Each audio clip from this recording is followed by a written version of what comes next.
Pipe Band Association, did you have anything to do with that at all? Sorry for my ignorance, I'm just asking.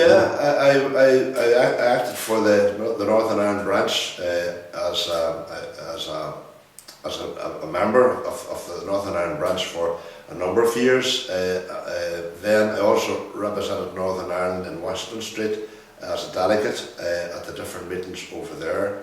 Myself and Tommy Geddes used to sit on the advisory board. I've spent not a very long number of years, but I did spend some time there too with the Scottish Pipe Band Association. And I can remember Alex Faloon coming across. I remember Fred Walker here in the north were some of the days.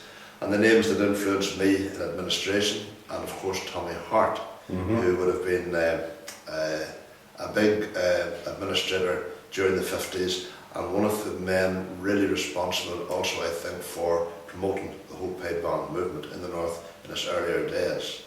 Fred Walker and Tommy Hart would certainly stand out as names of people who I worked with on the administration side. I think all the Scottish bandsmen that come across, especially in the last decade, to compete in Ireland, always found that the organisation was absolutely superb. They always seemed to be finished a lot quicker in the afternoon than the Scottish competitions, which tend to trundle on, you know. Yeah, we always try to get to the pub earlier. Different reasons. Yeah. Excellent. Now, just remember a last footnote here. In recent years, you've resurrected the solo piping competition at the Fort Bar at Dungannon, and as you know, I've thoroughly enjoyed being there in one capacity or another 3 different years, and look forward to the next one. That's my plug. Yeah. You're welcome, as usual. But I think the viewer would enjoy just a wee commentary on your solo piping competition. Tell us about that. Well, again, I'm going to go back a number of years, because again, I suppose in our push, I wouldn't say for excellence, but in our push to be as good as possible, we felt way back in the 70s, certainly the early 80s, we started off a solo competition in Dungannon. And the idea in starting off the solo piping competition was mainly not so much to promote solo piping, I confess, but as an excuse to get pipers across from Scotland to adjudicate. And when we would get them across from to the north here, we usually had them for a weekend, and we would always insist that for their fee they would have to give a recital afterwards and come to a band practice at the weekend. Okay. So we were able to kind of not only have them as an adjudicator and as a recital player, but also for some tuition. And names, you have already mentioned 1 or 2 that I can throw back at you. Players that we had over here was the great late Ronnie Lowry, Glasgow Police, Strathclyde now, Ian McClelland, and his brother Ian. Angus McClelland. Angus. That's no relation. Angus and Ian, they're brothers in piping. They're both Glasgow Police, yeah. The great Ian McLeod, Edinburgh City Police.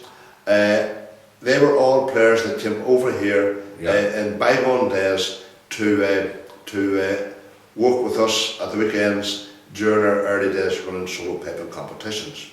So again, that fell away after the band fell away in the early 80s, but was resurrected again during the 90s, partly through an idea by my brother, Pat, who had in his house, from the family heirlooms, kept this very valuable trophy, solid silver trophy. I'm not too sure, its origins were certainly our pipe band had 1 of 3 years in succession at a local fish, and because it was three years in succession, they were allowed to keep it. Okay. So he had the idea that he would present this trophy and rename it after my father, who was also a pipe major of the band, the late Pat Faloon. He would rename the trophy the Pat Faloon Memorial Trophy, and he would set it up for a solo piping competition to be run at the Fort Bar, which we owned in Dungannon. Okay. So, hence the Fort Bar, the solo piping competitions were resurrected. Aye. And other great names that we've had over since then was of course the great Alan Hamilton, who has been a regular visitor there since. Fred Morrison. Fred Morrison, of course, the Aye.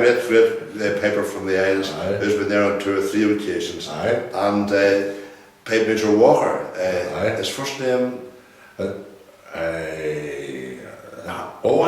From the Buckhall. Yes, Bob Yeah, yes. Great player, fine player. Aye. But we've had Sergeant Walker over too, and a number of other guys who I just can't remember at the present time. But Aye. again, it's up and running. It's on again next year, and we have now handed over the organisation and the running of the competition to the Howard Memorial Pipe Band.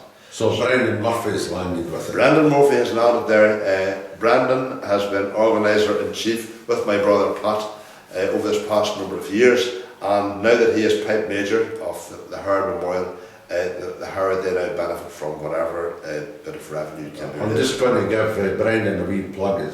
Brendan's been wheeling about Ireland this last few days. I'm staying with Brendan. His hospitality is absolutely marvellous, and he's driving about at great expense, time and effort, and wonderful chap, you know. So we'll just thank him on as a matter of record for his piper's persuasion. Thanks to Brendan, you know. Very good piper too. If you could stand as driving. That's the cue for him at the door just now. He just arrived. Listen, is there anything else I can cover here? No, as I said on before, and I repeat it again, I know that it may have been I would like to think that St Patrick's Pipe Band were the first band to take that step Aye. across the divide, and it has proved to be the norm today, and long may it continue. Absolutely. And thanks very much, Sean, for your time here today. All the best to you. Thank you. Right, bye-bye. Thanks, Alan.